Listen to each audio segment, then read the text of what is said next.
Nicola, Aaron was just talking about sort of coming to appreciate the cerebral side of the game from playing with you over time. I'm curious, since he's been in Denver, like in what ways you've kind of seen him evolve just as a thinker of the game. I mean, everywhere, I think first of all, he changed his game, of course, in different way, and now he's like trying to find a different, and he accept the role. I think that's the most important thing, and he's gonna have nights like tonight where he played amazing, and he won us the game, and he's gonna have the nights where he's gonna score like 10 points or less. And he's good with that, so I think that's the most important thing, that he accepted his role and he knows that, and he knows what he's doing. And without him, we will not be the same team. Rachel.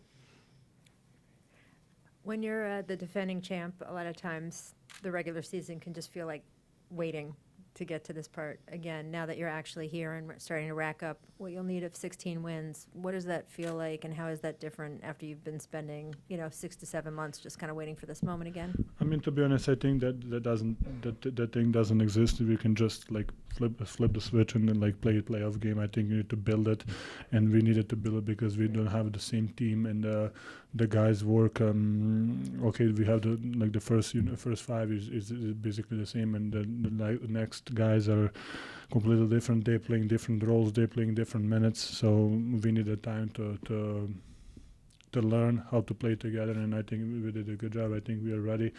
Yes, we are up 3-0 against them, and I think like the nights like tonight just show us that everybody is capable of having big nights. Second row on the left. Kareem Abdul-Jabbar was in the arena tonight, and he had very nice things to say about you. What do you appreciate about Kareem's game? How much do you know about Kareem's game? I mean, I know, of course. To be honest, I watch him a little bit, but I didn't watch him that much just because. To be honest, I didn't have an option. I mean, I can watch it, but I could watch it back in the days. Of course, he's a legend. He was the first number one scoring, of course, when LeBron passed him. But he was a historical player. He's the guy who's going to be remembered forever that played this game. You need to admire the greatness. Let's say like that. Nicole, how much is, I know it's 11 games that you guys have won in a row. I know nobody's really keeping track except for probably us and the media and stuff, and each one of them is different. But does that confidence from each game, like having even the familiarity from last year of sort of knowing this team and being familiar with how they play, does that help you in these types of games? To be honest, I think every game is tougher and tougher. You can see they were up 20 in Denver in the game 2. They were up 12 in today in the first half. But I think it's really hard to play against the same team over and over again. You kind of get bored with the style of the play or whatever, so you just need to kind of keep especially for us because we won the last 3. Just trust what we are doing and don't get bored with success because it can get wrong. It could get wrong really quick. Hey, Jokic, I've been talking a lot with Aaron and MP about this. You guys do a lot of read and react. It's not a lot of plays. And MPJ mentioned today about keeping this team together for the long haul and how you guys are able to make those reads. When do you feel like that started changing? Because I know you've been here since your rookie season. When do you feel like it started changing where you guys can read and react with each other? I mean, it was it was not first was me and actually first was me and Gary Harris, then me and Jamal, then we had the group and Jameer Nelson was here, Wilson Chandler, and those guys. You need to, I think we need to. Well, first of all, you need to learn how to play, and then when you get the core, then we had Mike, then we had AG, and then we had Casey. You're just adding players that know how to play and know where to be, and then you need to experience like 2-3 years together, just to learn how to play with each other. Then you're gonna learn your teammates. Where you're gonna kind of read his steps, how he's gonna go. If you go left hand, if you go right hand, it's everything. seems like, I mean, I think I know like what all they're gonna do in certain spots on the floor.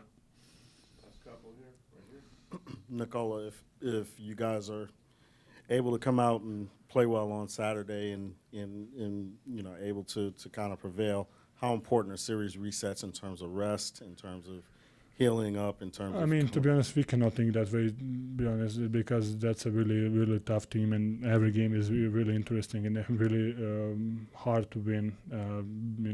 I think every game we are kind of playing a catch-up game, and they're really talented. They are really.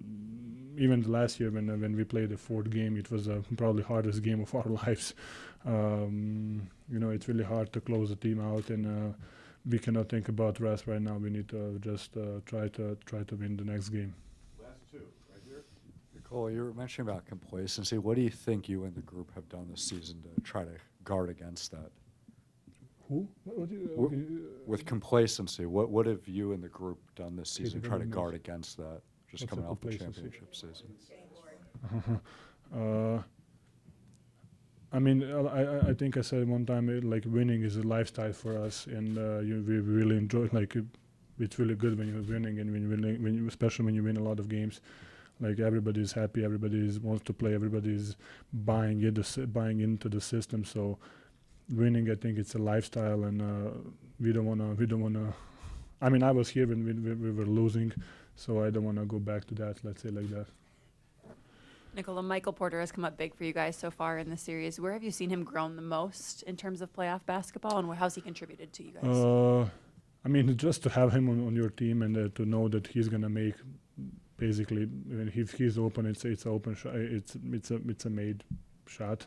Probably one of the best shooters that I ever seen or play with,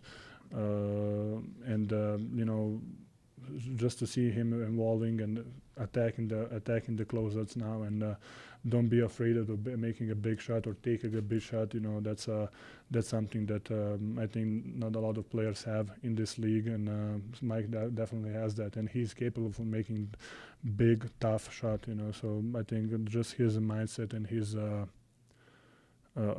approach, and his it's really help us to have him on the court it's really help us as a Nuggets basketball. Thank you, everybody. Thank you guys, appreciate it. Pleasure like always. On your left. Aaron, until you took that late three, I think your first 17 shots were all like right around the rim. How much of that was intentional in terms of you just prioritizing being around the rim? I'm not sure. I was just taking what the game was giving me. Playing that dunker area, trying to play in the paint. The guys were doing a great job finding me, drop-off passes.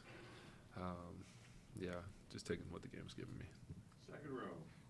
when you kind of backwards question a little bit, when you were traded here to Denver, did you expect to have this kind of an impact and fit in this well with the roster? What were your expectations kind of when you were traded to Denver?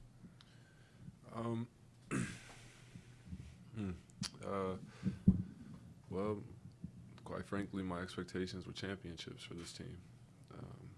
I feel like it was a great fit from the beginning. I don't think there's a lot of overlap in our starting five. And that first year that I was traded, we were going on a run, and then Maul goes down. Next year, Mike goes down.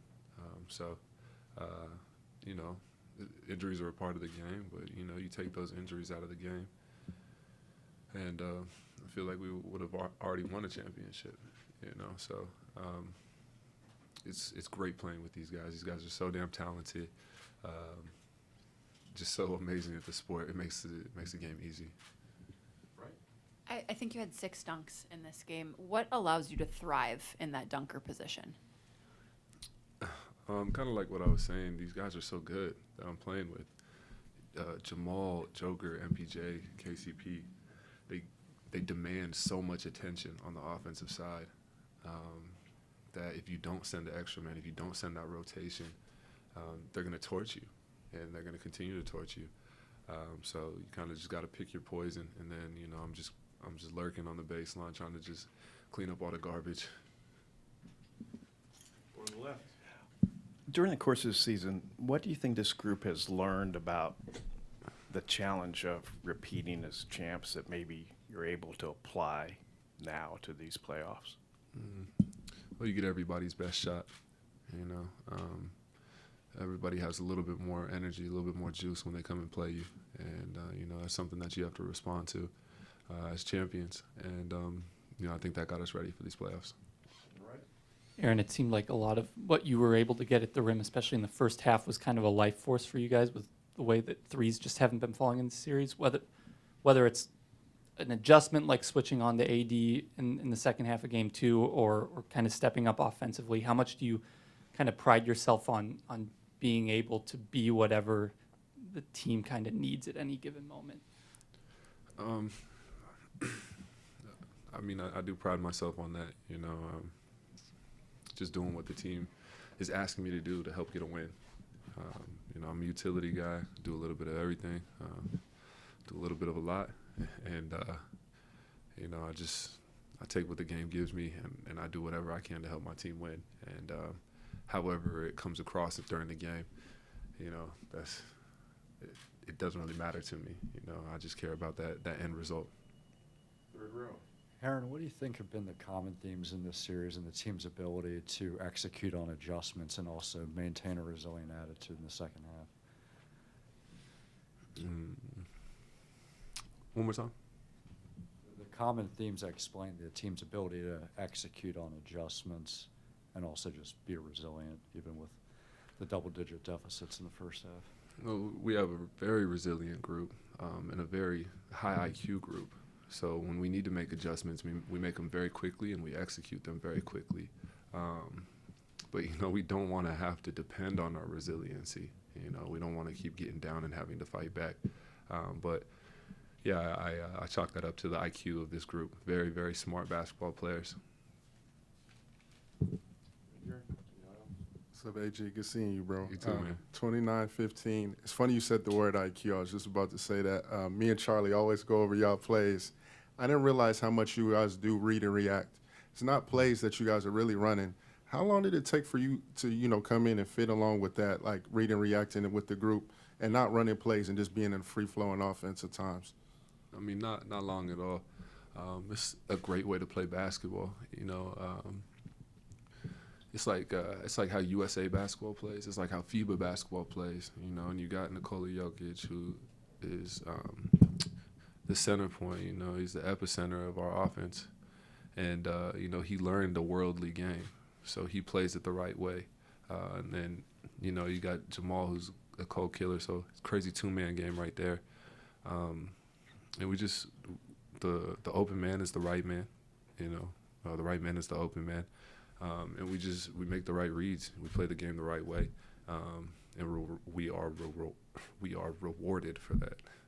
You guys don't call a set. Y'all just look at each other and know, because like even on the last game, y'all run double drag without even looking at each other. I'm like, nobody's calling nothing out there. That's just the situation with you guys? Yeah, it's kind of a telepathy we got with this group, man. We got a mind meld going on with our starting five. All right, last one or two right there, Mark Meyer. No, staying. Just want to get your feeling on being up 3-0 in a competitive league. That's not easy to do, but you're on the brink. So what's the feeling like here? Just taking one game at a time. We know the closeout game is the hardest game in the series, so we're going to stay focused and come out and try and improve. And, stay focused, take it one game at a time. Yes. All right, one last, no, good. Should take last one. Just kind of like on the IQ thing, like have you come to appreciate sort of the cerebral side of the game more over your time in Denver? Like what's kind of that process been like of coming to sort of just enjoy that element of it? Most definitely. It makes the game way easier. Joker's a basketball genius, he's just a genius and happens to play basketball, so he makes the game very easy.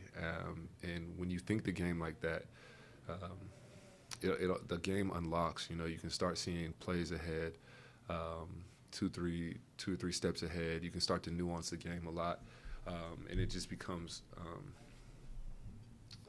just easier to play. We're good. We got one more to go after this, so thank you. All right, thanks, guys.